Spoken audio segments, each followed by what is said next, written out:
And you're welcome back. Time for Showbiz, and the Entertainment General is here. Miss G, how you doing? I'm very well. Welcome back from the weekend. Now, straight to news about dancehall artist Stonebwoy, who's still trending. That conversation he had on Hits FM. Exactly. It's on everybody's lips. I'm telling you. So, for those who haven't seen it yet, here's Stonebwoy on King Lagaz's show on Hits FM, sending a stern warning to his competitor or his label mate, Shatta Wale. Shatta Wale says he's been testing you, calling you, for you guys to come together as one and do something. Because they can't release album. But it look like you are the stubborn one way, you know, the one pay mind to. How does it have to look?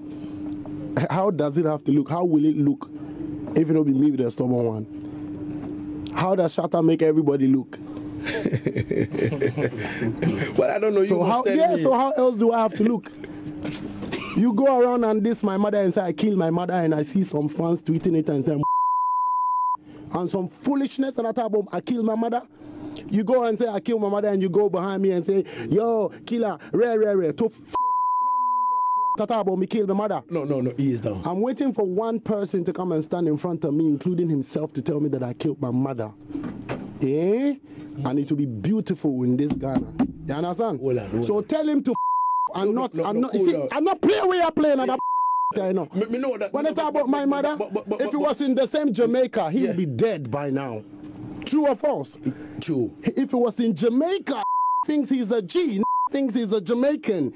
Thinks, yo, I can go about and I try about them one day and go around it and go around this and go around this. In Kayabel Bruno or London, man in Cantremo. Bolare ne part of man.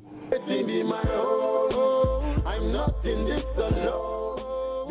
So people are saying that the beef just started, you know. But that beef has always been around, and it's not going away anytime soon. Well, for a while we thought that, you know, things have become, you know, better between the two. Personally, I thought it was cosmetic, honestly. But this one doesn't show so. No, obviously, clearly, there's something between these two people. Well, Nana Pia Mensah has a lot to do with his signees. Now, let's move away from Stonebwoy and talk about that giant fall. You know, this fancy dancer or whatever they call it, this fancy dress, you know, comedians or whatever they call them, you know, who fell. It became a sensation on social media. So I hear they're called masquerades. But he hasn't got anything on his face. He's not wearing a mask. He was walking on stilts, yes.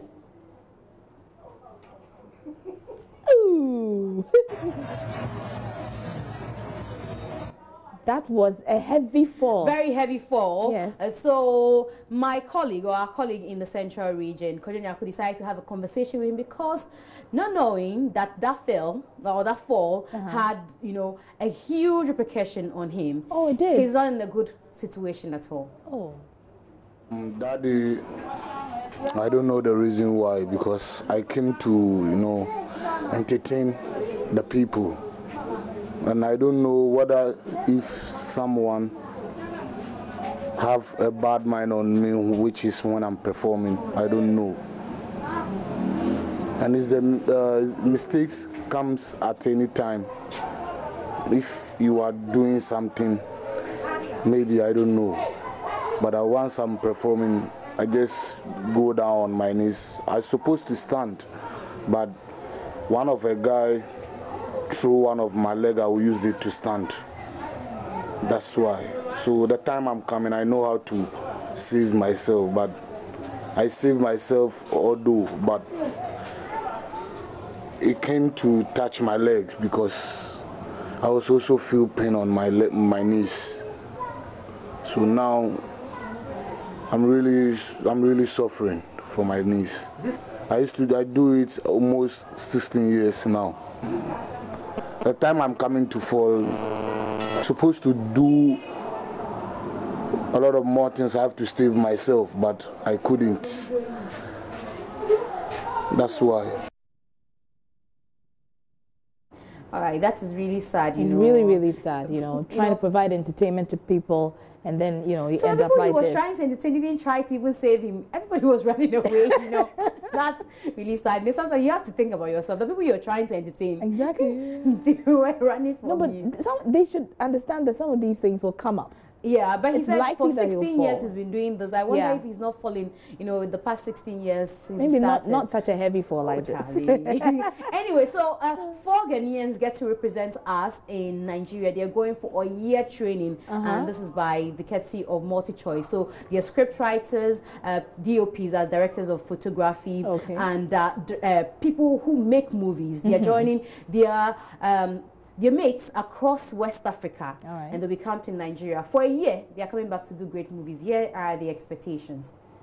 Okay, so for now we are kind of expecting to learn more, to add up to what we've already learned in school. That's I attended Tech, and then my friends are from NAFTI. So we are currently hoping to learn more and then gain more insights on the film industry, and also to come up with a bright idea to help push the Ghanaian movie industry. I feel that we have a lot of stories to tell. As a Ghanaian, a lot of things happen around us politically, socially, economically, and culturally. So I think that it will be an opportunity for us to have the technical know-how to produce and tell the Ghanaian story to the rest of the world. I'm not nervous at all. I mean, the only barrier that is going to be between us, it's not about creativity, because as filmmakers, we all think alike somehow. The only barrier I'm looking at is probably language, because we haven't, students from... They speak English, though? Yeah, they speak English. West Africa? Exactly. Okay, so maybe the Francophone countries. Sure. So, because we're going to have other students joining us. I'm expecting to learn a lot. I'm expecting to also have fun, a lot of fun in Nigeria. That's why we are going to West Africa. But more importantly, to learn and network with other people, yes. Good for them. So let's see. They'll bring their expertise on board to revive the industry. Because I don't remember the last Ghanaian movie I watched. Oh, watch some. Please, watch some. But here is Eddie Watson, who is Liberian, but started his career here in Ghana. Right. He's in Nigeria right now. And we're speaking about his attitude towards God. I watched him give out his television to the church, and here's what he's become after that. I mean, everything. It started little, but then everything, God just set me on a path that it's been an upward trajectory all through. It started little. I started with one scene in Ghana, and then the next thing, Frank Raja called me, Eddie, somewhere in Africa. When I knew it, my GD was suggesting me for Foreplay Reloaded, and it just picked up like that. So before a year, I had my first movie role in Nigeria in 2011, ending of 2011. So, I mean, it's been amazing all through. I'm not going to say there hasn't been any challenge or there are no challenges. There have been challenges, but, I mean, he sustains you at a point, then he takes you further up. So, I mean, I still do the same thing. I still sow seeds. I still pay my tithe. I still do everything I was doing in the past. I haven't forgotten my roots. So, but when you connect with God, and you are able to do something that God looks at and says. All right, so that's Eddie Watson all the way from Nigeria. Araba, I'll be back tomorrow. All right, good seeing you, Miss G. And